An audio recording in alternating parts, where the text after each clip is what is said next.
Tom Lembong sudah putuskan melawan. Divonis sehari pun dia akan banding.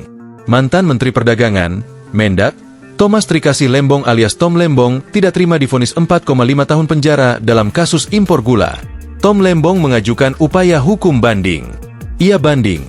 Divonis 1 hari pun dia akan banding, kata kuasa hukum Tom Lembong Ari Yusuf Amir kepada wartawan, Senin, 21 Juli 2025.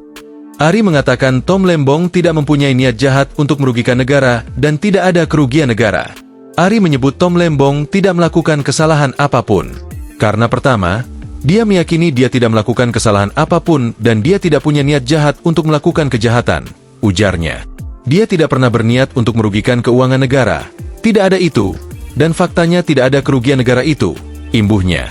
Ari mengatakan pihaknya bisa berdebat panjang perihal kebijakan yang menjadi pertimbangan hakim dalam memvonis Tom.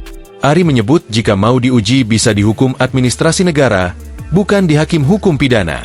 Seandainya mau diuji, diujilah di hukum administrasi negara itu kewenangannya bukan di majelis hakim hukum pidana, tapi di atasannya presidennya atau BPK yang wewenang mengujinya, ujarnya.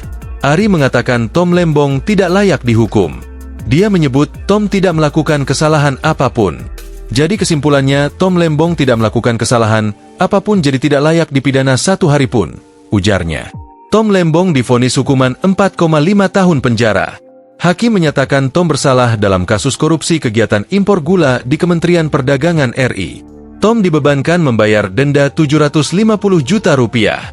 Jika tak dibayar, diganti 6 bulan kurungan. Hakim menyatakan tidak ada hal pemaaf ataupun pembenar dalam perbuatan Tom.